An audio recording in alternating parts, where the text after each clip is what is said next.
So I'm going to attempt to give you more or less the lessons or the experiences from Kenya on how they went about more or less in the selection of the projects up to more or less where they are currently. And when Kenya was doing the selection of especially from this within this readiness program, they took 3 approaches. One was through the NDA, where the NDA, if you recall more or less my not presentation, but what I mentioned in the previous submission was that the government of Kenya has more or less identified the priorities on adaptation. And so it is based on those priorities that the NDA, during the GCF Accelerated Direct Access event, he had a list of around 5 projects or so that had been prioritized. And that is what he presented during that event that was organized by the GCF in Songdo. And then also there was, through the direct access entity by NEMA, where they had a call for proposals also to select potential projects to move forward. And then also through international access, this is by the IUCN. And then, so the NDA one, in 2016, he submitted 5 concepts. And the response from that session was that 2 concepts on transport and 1 that was focused on northern rangeland ecosystems received comments from the GCF. So the transport sector project was recommended by the GCF that it be merged. There was a project that was being developed by UNEP on transport, but that is a wider or a regional project that covers, I think, around 3 countries or so. So that project has now been taken up by the bigger project. And then the Northern Rangelands project again, the proposal by the GCF was that it be merged with 1 other submission that was done by the IUCN. And then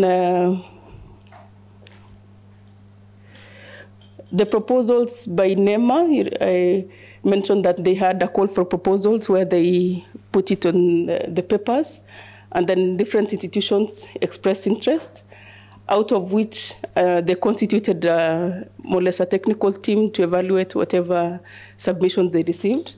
And out of that process, they selected 5 concept notes. This concept note, 1 was on water resource management, another one was on food security, what they're calling the crop trees, ecosystem restoration in water towers. There was 1 on transport sector, focused on air pollution. They wanted to implement the air policy that they have currently, and then the other one on governance. The GCF gave them feedback on 4 concepts, out of which 1,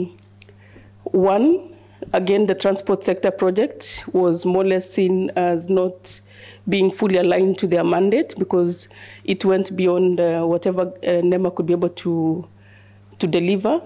But then the ones that were prioritized then was water resource management. Actually, that is one proposal that had really advanced in terms of development. And then there was, and of course, the ones that are highlighted in green. The 4 proposals were the ones that the GCF felt that they were, good enough to be taken to the next level.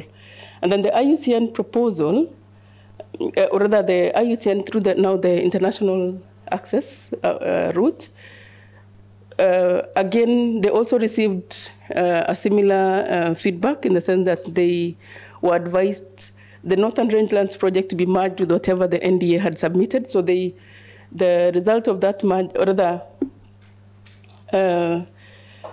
so the proponent of the submission done by the NDA was the Ministry of Agriculture, Livestock and Fisheries and the National Drought Management Authority, which focused on dryland and rangeland ecosystems.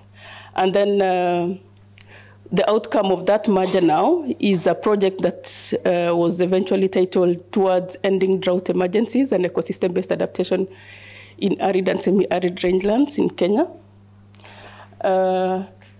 This proposal now has, it's been fully developed. It was submitted to the GCF in June of this year. And the objective is to reduce the cost of climate change-induced drought in Kenya. And it has 3 components listed there. One on climate adaptation planning, restoration, and the other one is investments and incentives. The total cost of this, or the total value of the project is 26.4 million, and it's a grant. And the executing entities is the Ministry of Agriculture and the National Drought Management Authority. The NEMA proposal, the one now out of the 4, maybe if I can take you back to the list. Remember the list of 4 that I highlighted there? Out of the 4, NEMA through this program, they prioritized the water proposal, which was titled Enhancing the Resilience of Communities and Ecosystems in Athi River Catchment. And UNEP went ahead to sign an agreement, or more or less it was agreed now within the program that it is going to be supported by this program. So we entered into an agreement, and then there was an advertisement in the papers to call for potential consultants or agencies that would be able to support them to develop the proposal. And when we had just gotten applicants, it came to our attention that another Korean entity, calling it called Korea Environmental Industry and Technology Institute, also offered technical assistance to NEMA with an interest also to develop the same proposal. And of course, this didn't go so well with the other stakeholders within the country, in particular the NDA and the technical working group that had evaluated this proposal. And there was an issue because apparently the NDA or the Kenya government does not allow for, more or less like double dipping of funds to develop one proposal, yet there are several other proposals that would also would have been supported in the more or less with the existing funds. And so the process went on for quite a while, and eventually NEMA decided to go with the KET, the Korean entity, to finalize the funding proposal. And I'm informed that now that this proposal was submitted as well in June of 2018.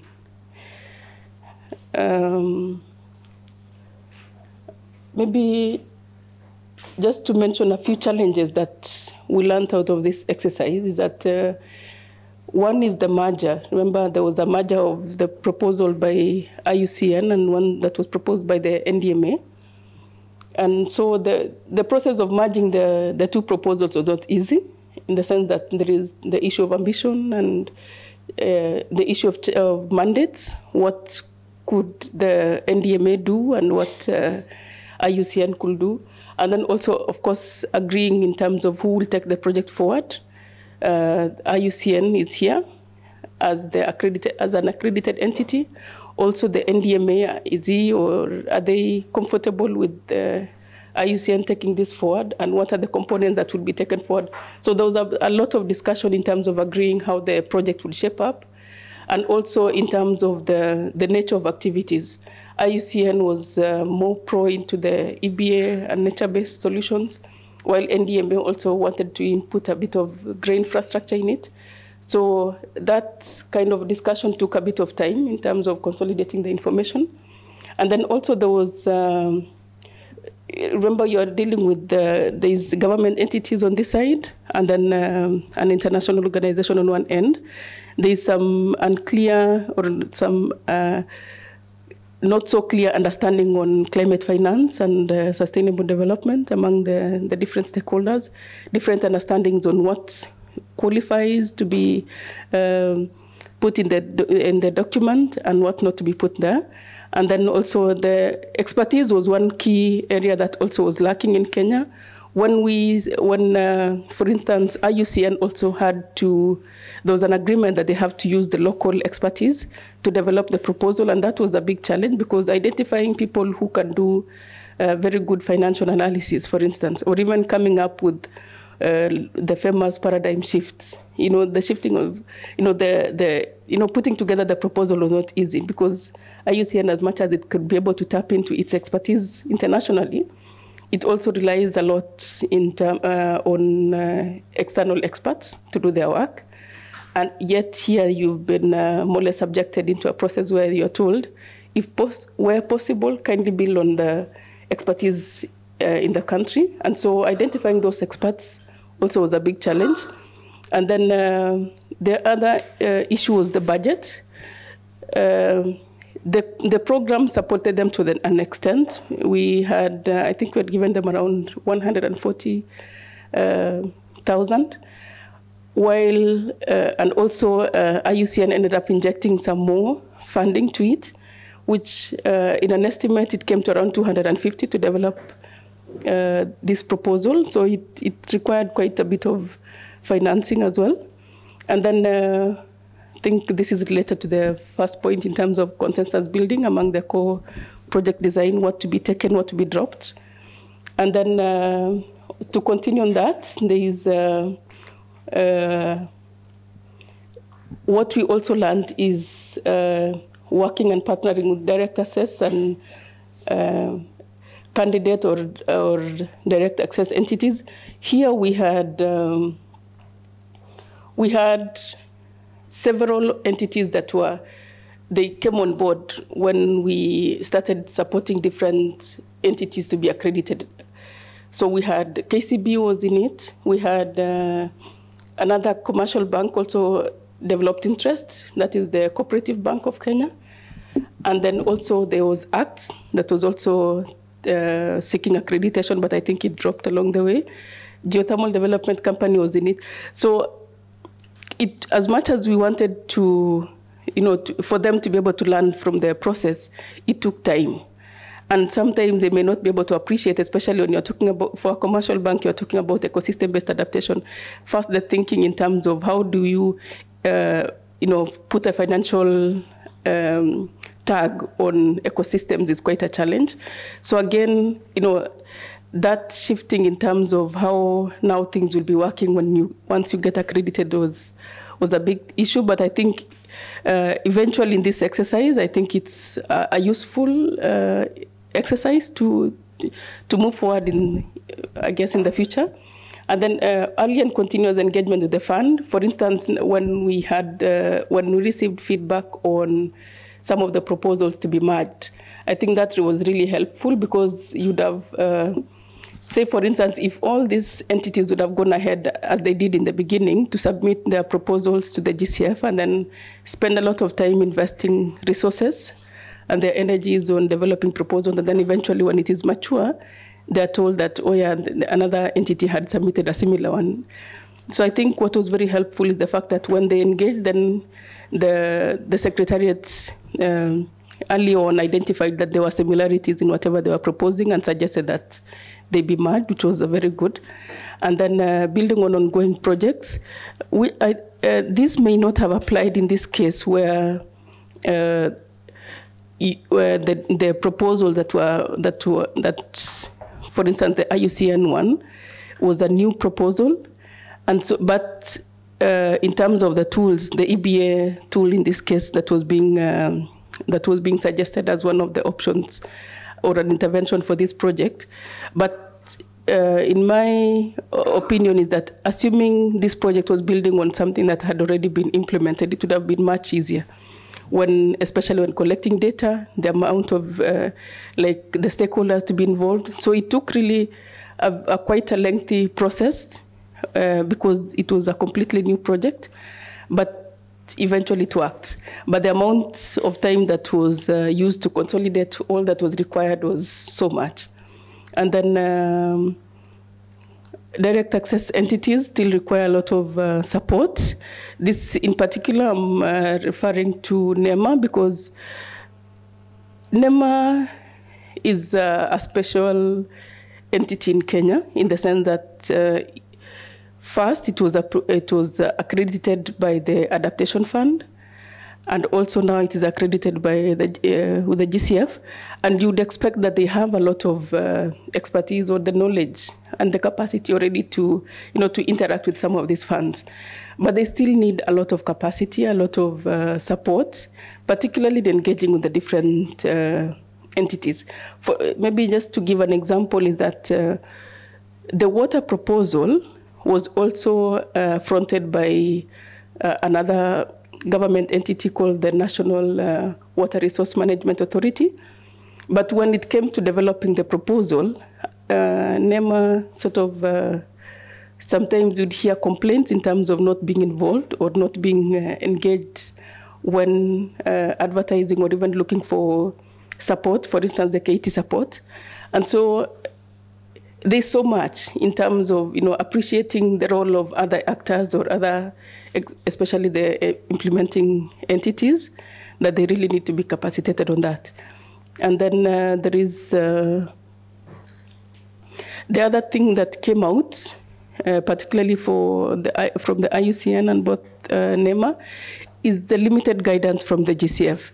Most of this, especially in both processes, they felt like, that guidance in terms of what constitutes a transformative project was lacking. So what we ended up doing was that we had a lot of exchanges between UNEP and IUCN, guiding them, especially on, for instance, the ESS. How did you do? Or rather, IUCN borrowing a lot of lessons from UNEP on how they do transformative, more or less the paradigm shifts, the co-financing, how do you do the ESS and stuff like that. So we ended up exchanging notes, not necessarily on related projects, but just drawing on experiences from the entities.